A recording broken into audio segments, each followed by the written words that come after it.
Good afternoon, everyone. Thanks for being here. I'll be brief today before answering your questions.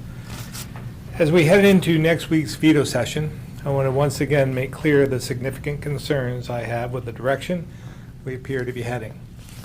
Again and again, Vermonters have been vocal about the affordability of our state, whether it's our ranking as one of the highest tax states in the country, the cost of housing, property taxes, home heating bills, and more. Too many Vermonters are struggling to get by and are faced with the tough reality that they may not be able to afford to stay in the state they love for much longer. Anecdotally, we hear of people who have considered moving to Vermont, which would help our economy, but have second thoughts after seeing how expensive it is and the severe lack of housing for the middle class in particular. So while we've made progress over the past 6 years, we have to stay focused on affordability. And while the legislature rejected most of my proposals to give Vermonters the tax relief they deserve, we have been successful in preventing increases in taxes and fees, which has allowed us to be more competitive with surrounding states. But this year, I'm worried the legislature is reversing the clock, undoing a lot of the good work of the past 6 years, and setting us up for failure. Whether it's a $100 million payroll tax, $20 million in unnecessary DMV fee increases, hundreds of millions in additional costs that will come with the clean heat standard, spending $70 million more than I propose in base spending, and more. When I'm outside the Montpelier bubble, I hear a lot of the spending in Montpelier is out of control, and they're wondering how they'll be able to afford it. To be clear, I think all Vermonters are taxed too much, and the last thing we should be doing is raising them, given high inflation and record surpluses. But what concerns me most about the approach the legislature has taken this year is that those who can least afford it will feel the financial harm the most. Those lower on the economic ladder, struggling to get by, who already qualify for free childcare or free school meals, will now be forced to pay more to help families making $170,000 a year get childcare subsidies or free lunch for their kids. That's not progressive. It's anything but, and it doesn't feel right. I've said it dozens of times, and I'll say it again. I share many priorities with the legislature. We want to invest in many of the same things, but we can't do it all at once and make it less affordable in Vermont than it already is. When voters went to the ballot box this year, many made the choice to split their ticket, voting for a Republican for governor and a Democrat as their legislators. But I don't believe they did so expecting one side could completely ignore the other. They want us to work together, to at least negotiate, so we get some balance. That matters to me, and it's why I tried to meet the legislature where they were right out of the gate in January. And that's the case today as well. I'm still ready to work with them. I'll now open it up to questions.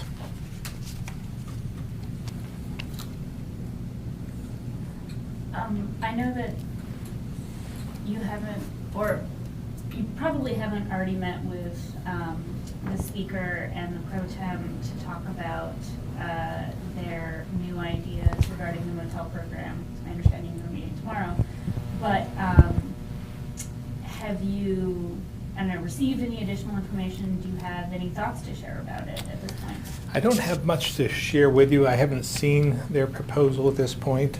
You may know more about it than I do, but we're expecting to get something possibly this afternoon or tonight to review before the meeting tomorrow. One of the ideas for funding GA housing to some extent potentially could involve pulling down future federal infrastructure funds, this match that we talked about earlier this session. That wouldn't open up the budget, but would you be in favor or in theory be opposed to that? I'd be opposed to that. Yeah, that was one of the things that I thought was important. I still believe it's important, given the economic storm clouds that I keep talking about. we're going to need that match money in order to keep some of these projects moving forward, to help our economy continue to move forward if we go into a downturn. So I think it's vitally important that we have the match to be able to do that, to help the very people we're trying to assist with. I also think, though, that there is room within the budget to work things around, to make things work in both our favors. So we'll see what they have to offer, but I'm ready to at least hear them out. Are there issues that have arisen in the weeks since the legislature adjourned that you think a companion bill drafted right now might be useful in addressing? Oh, sure, yeah. I think there's been a lot of housing money that's been put forth to VCB, for instance. They didn't fund some of our requests in terms of the VHIP program, which I think is so essential. I think that would help in terms of the homeless population as well, and those who can't find housing. I also believe that we need to, they didn't decide to move forward on the stabilization reserve fund for landlords that I think would be really helpful because there are many, as we found after trying to go in and survey some of those in the hotel motel programs at this point in time. Many of them have Section 8 vouchers. And we're finding throughout the state that there are many landlords who don't necessarily want to rent to those folks because, let's be honest, there's some damage that comes along with it, and some, not in all cases, but in some cases. And the landlords are left holding the bag, so to speak, with a lot of repairs that they can't afford. So this capital reserve would help if someone did some damage. They could use this fund to put their units back online, as well as if they weren't paid for rent and so forth. So that's something. VHB received an enormous amount of money, and whether that was redirected in some way, I think that would be helpful.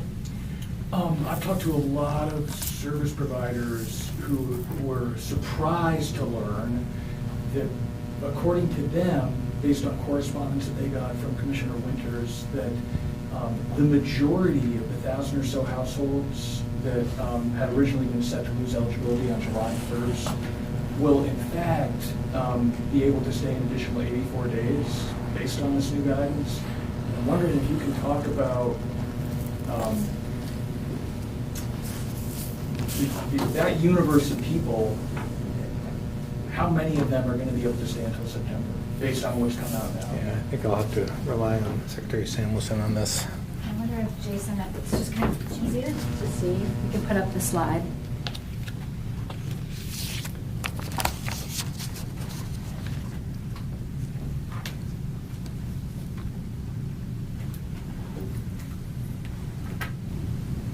So, as folks may remember, if we go back to a few press conferences ago, and even the last one, we talked about restarting the General Assistance Housing Program on the 1st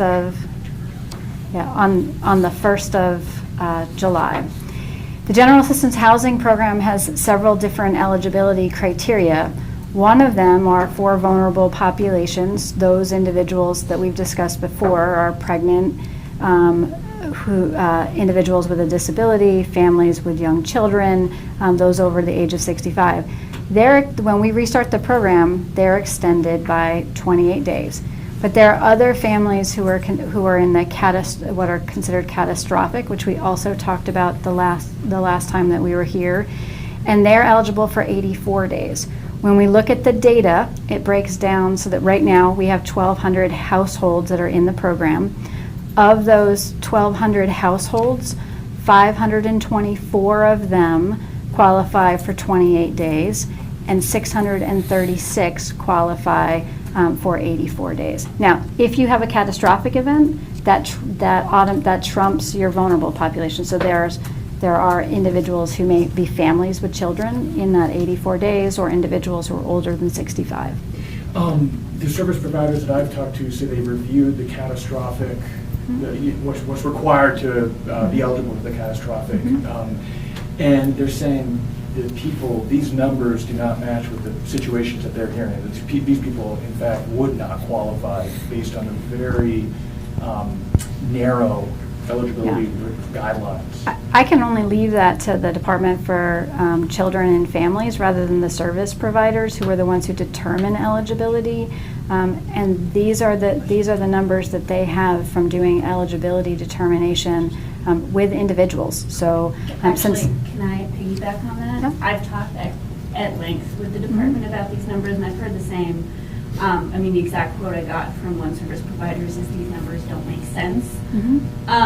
And the catastrophic is not, my understanding, based on conversations with your department, is not actually based on individual determinations about what people qualify for.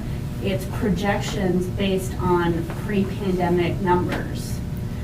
Based on the actual numbers that you have about like how people are qualifying, you're looking at less than 100 qualifying for catastrophic. So why did you use pre-pandemic projections instead of like documentation that you actually currently have for that population? So the way that the program is currently designed, individuals who, we are restarting the program and redetermining eligibility in those catastrophic categories every month.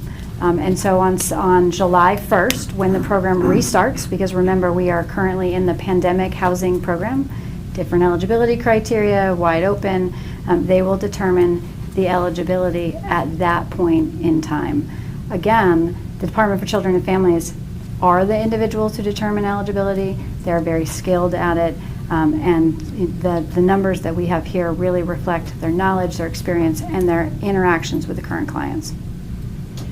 So these numbers right here are a projection based on what you think you're going to hear from motel guests when you conduct the actual eligibility interviews on July 1. These numbers here reflect what DCF has for information related to eligibility as of now.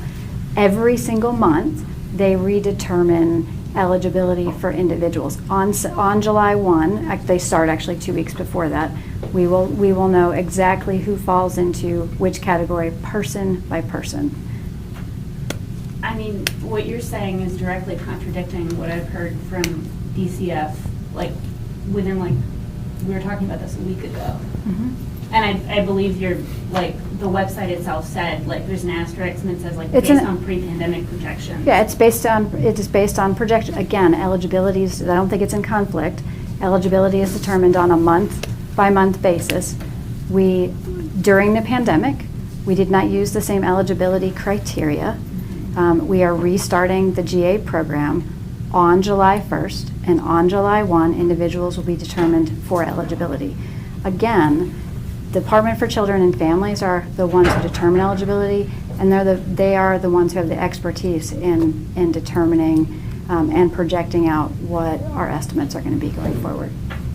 So are these estimates based on pre-pandemic data about the population that was eligible then, or are these estimates based on current knowledge of the population that's in hotels right now? It's a combination. And again, eligibility, we don't have the eligibility will be determined for the GA program on July 1st.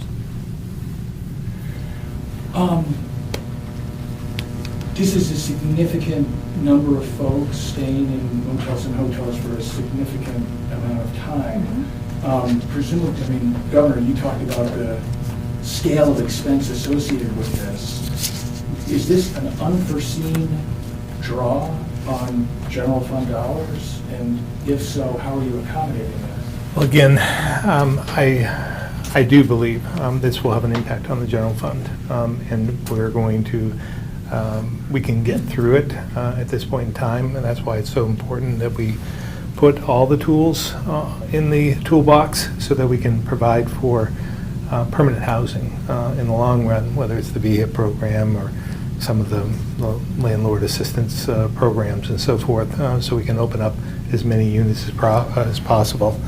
We've also directed, as I put in the executive order, had the Department of Public Safety actually go out in some of the higher populated centers that are impacted the most, like Rutland, Barry, and others, maybe Bennington, I can't remember. But to actually survey to find out what's open, like what have we had for violations, what are closed down at this point in time, so that we can put them back online. So, but yes, this will have an impact on the general fund. When did you find out that more than half of the households that were originally set to be exited on July 1st were in fact going to be able to stay until, for an additional 3 months? Yeah, well, some of that I will take partial blame for, because I had always assumed that the numbers we were receiving were included those with kids, for instance, that would be still eligible for the program. That was not the case. I think it was communicated maybe differently throughout our process, and not knowing everyone that was going to be involved. I just assumed that we would be able to take care of the most vulnerable. And so I said that we should follow through on that. So are you saying that you've made a decision as an executive that households with children will qualify for this extra 84 days? Yeah, I mean, well, no, it wasn't for the 84 days. It was for the extra 20 days, right? You want to come up and clear this up? But it was for the first piece. That was the part that I was involved in. Yeah, and I think there's a nuance here, right? When we talked about the program, from the beginning, we've talked about restarting the General Assistance Housing Program on July 1st.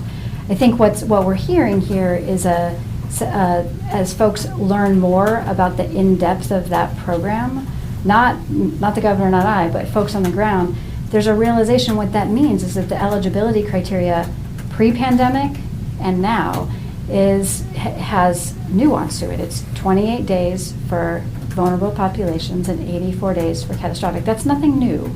And so when we made the decision to reset the program, that was the decision that we made as a team. And there are individuals with families that are in that catastrophic family and vulnerable individuals. And so if you're right now projecting, and so I'm assuming budgeting for 636 households getting the 84 extra days of eligibility, if you encounter situations where you think this is a family that needs the additional days, but they don't quite qualify under catastrophic, but can you make a decision at that stage? So I think our goal all along has been to really work with folks to get into permanent housing. And that's what we're actively working with families and families with children on as we move forward. And I think that's where we're working really closely with the local cities and towns.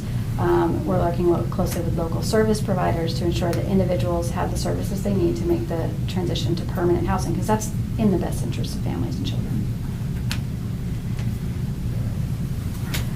I have questions. I put in a request for the RFP proposals that were submitted and also the letters of interest that were submitted from nonprofits, municipalities, companies responding to the state's calls for shelter proposals. I was told the RFP was a sealed bid process, so they won't be released. The only thing that will be released is the actual, whatever contract is awarded, and the names of anyone who is submitted, but not any additional details. And when it comes to the letters of interest, which were submitted to DCF from partners on the ground, I was told that those are also not exempt, that those are not subject to public disclosure. Why not release these proposals? Why keep them under wraps? Secretary Samuelson. So it's the first time I've heard of your request, so I'll go back and can get you more information.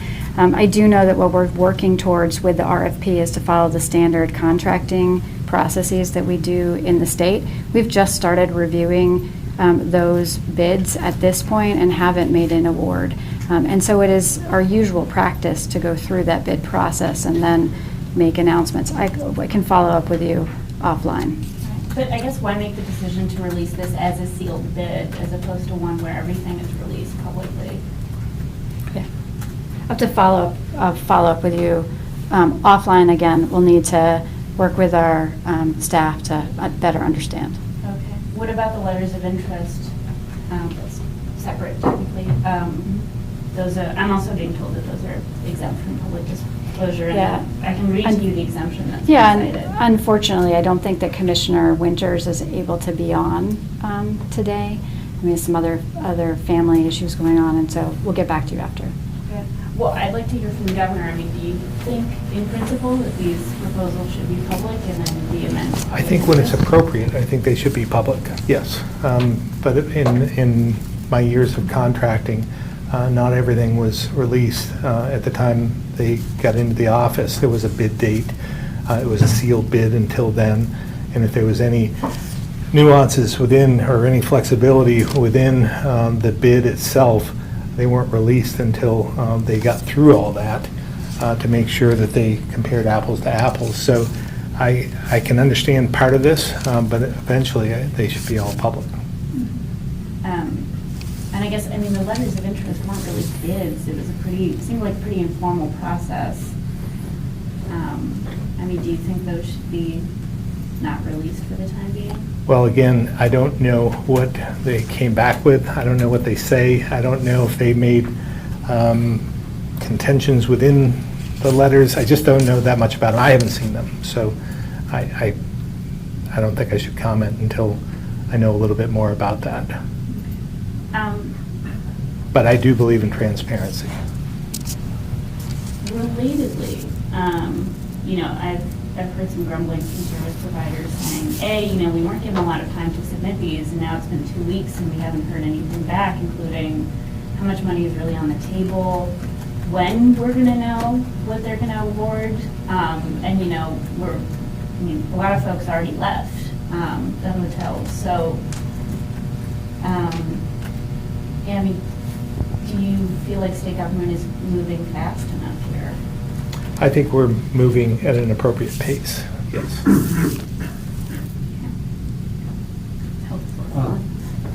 Governor, Rutland City, and I apologize if questions have been asked, I'm sorry I'm late. Rutland City has a written emergency housing transition plan that includes busing people elsewhere. Are you aware of that? And if so, do you know whether they will be busing them out of state or just inside Vermont? Yeah, I don't know anything about that. It's the first I've heard of that proposal.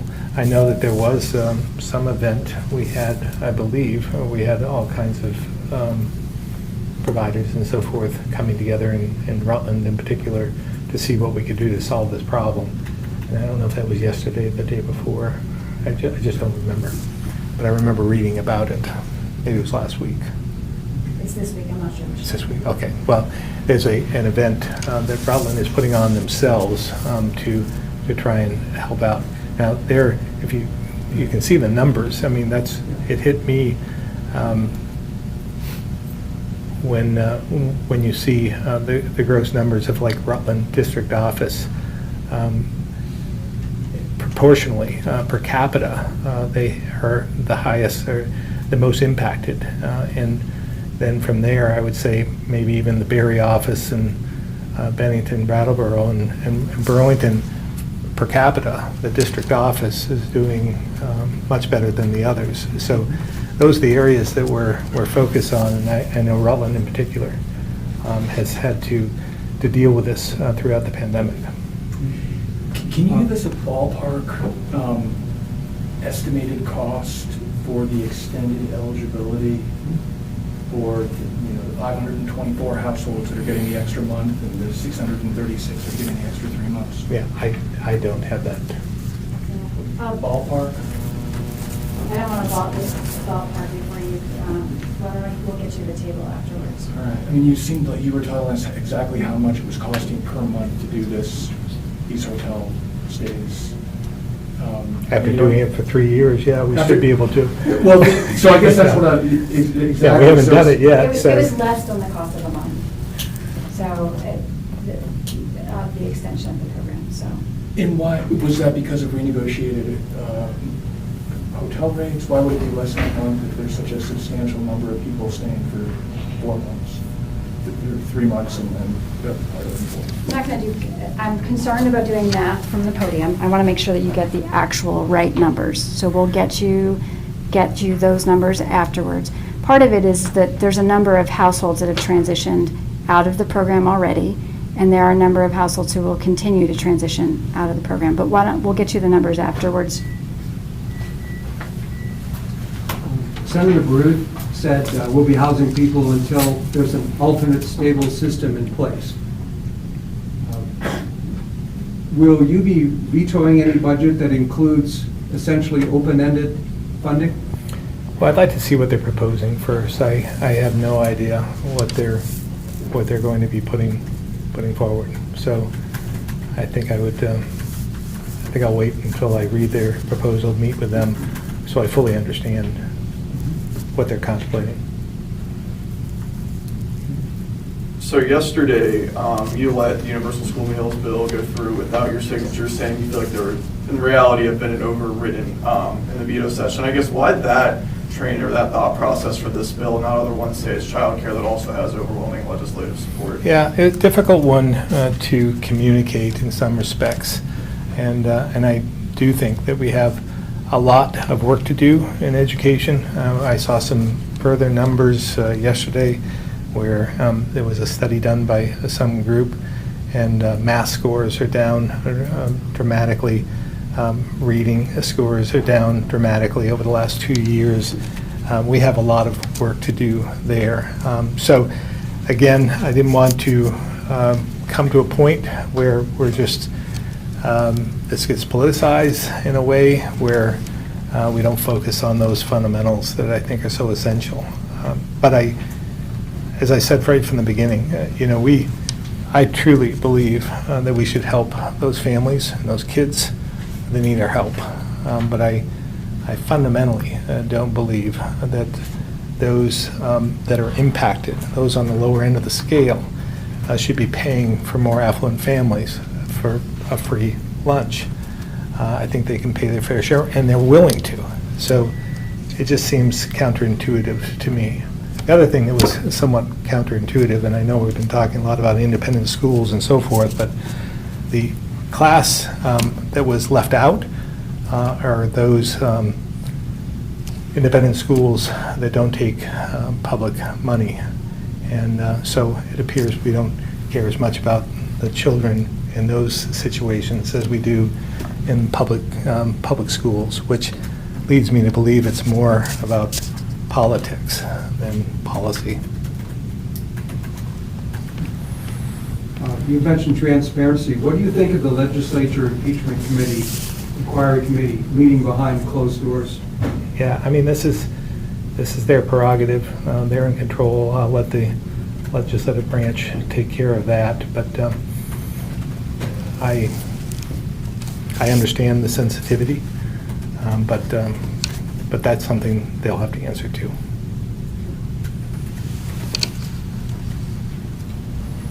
And I actually do have one serious question. It is a serious question. That wasn't a serious question? No, this one is. Oh. I'm just getting you ready for it. Do you plan to enjoy Father's Day maple creamy?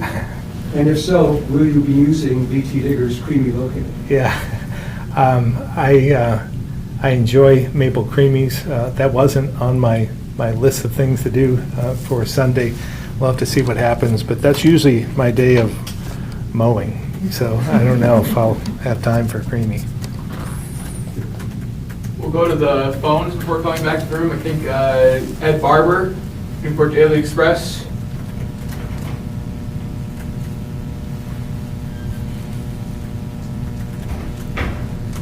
All right, we'll go to Tom Davis, Compass, Vermont. Jason. We're reading about the potential of Beta Technologies getting involved with the Northeast Kingdom Airport. Are you aware in those conversations that there'll be opportunities for both other private aircraft and also some state uses for that airport in conjunction with Beta, or would they take it over completely as a private airport? Well, it'd be somewhat of a combination of the two, and we'll put that out, and it wouldn't just, this is something that we'll put out to anyone, and then we'll get bids back and so forth. But some of the criteria would be that it has to be kept open to the general public, and also the leases that are on the property at this point in time would be honored. So it'll be a little bit of a combination of the two. Are you in favor of this if all the numbers work out? Yes, yeah, I think this would be great news if it was Beta, and we'll see who else comes forward. But if it was Beta, I believe that would be significant for the region from an economic standpoint, and would really have a ripple effect across the whole Northeast Kingdom. So I think this is great news if it comes to fruition. Very good. No other questions. Thank you. Thank you. I think that's it for on the line, so we'll go back to the Governor. Outside of your ceremonial office, you now have their DGS just put in a brand new battery pack housing for those batteries that were in the basement of the State House. The insurance company put the kibosh on that, so they're now in the parking lot. Have you gotten a chance to look at those yet? I have not, but I just want to correct you, that's my State House office. It's not the ceremonial. We actually use that. So. Right, your office.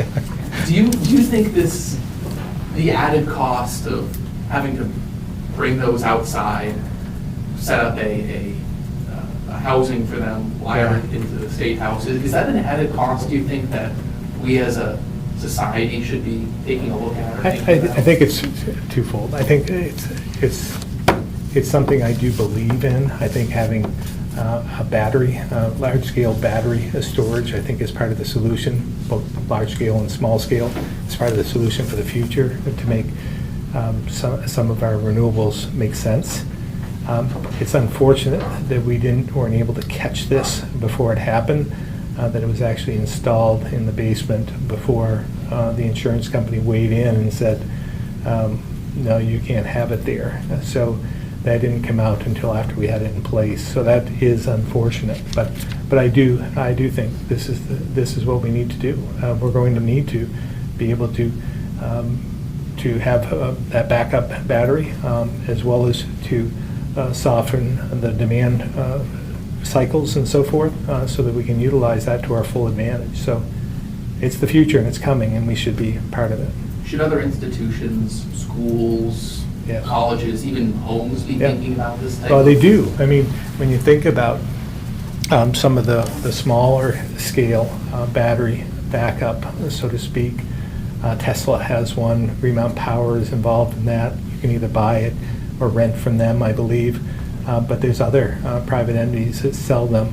So yeah, I think that's going to be helpful in the future. You can go, in some cases, days without power, especially with what we're seeing with climate change and so forth.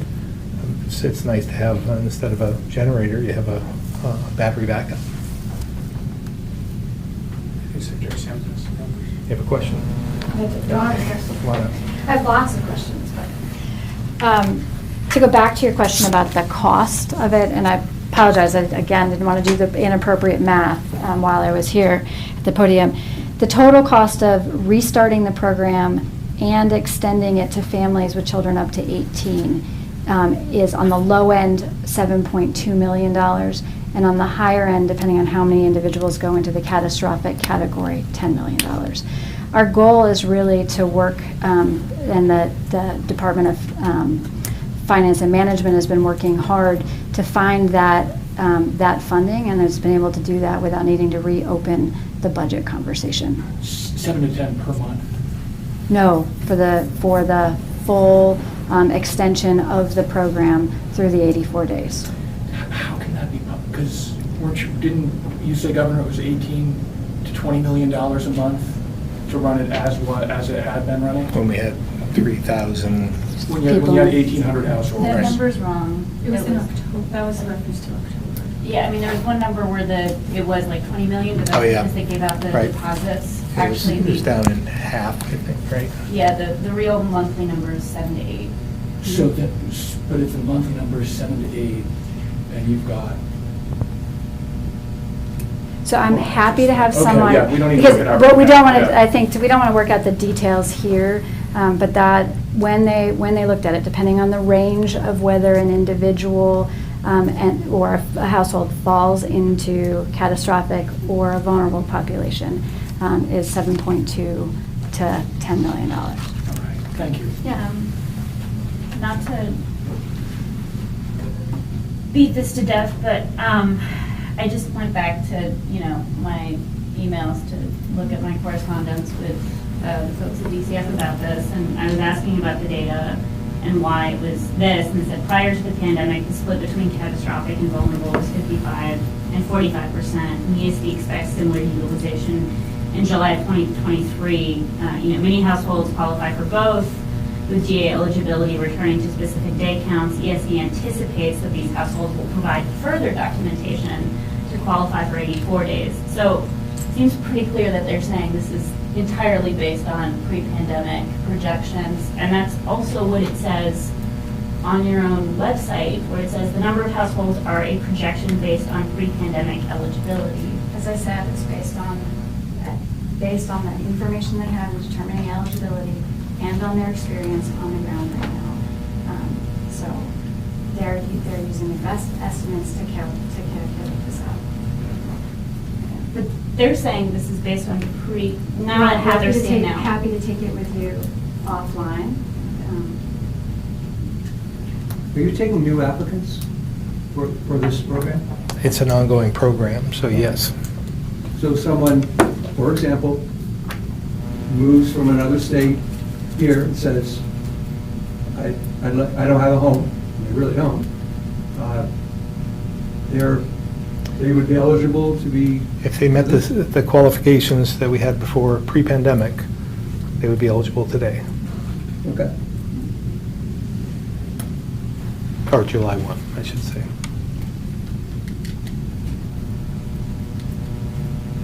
Sorry, one more question. You mentioned you'd follow up about the RFP and the Letters of interest. letters of interest. Thank you. Will that be today? I was planning on doing a story today.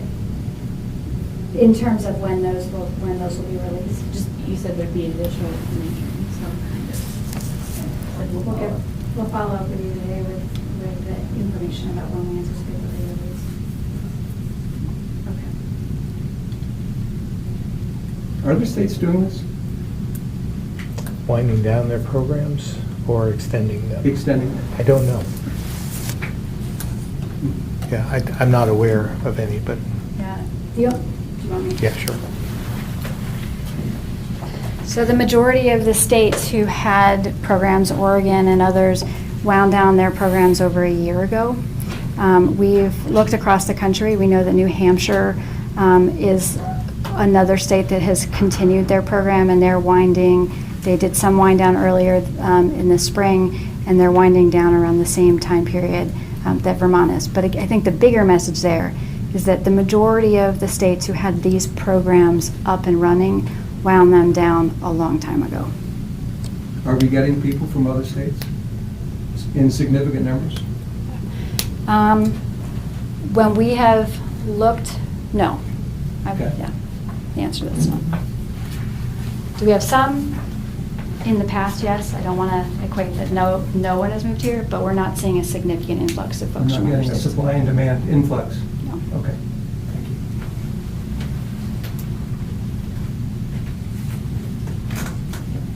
Thank you all very much.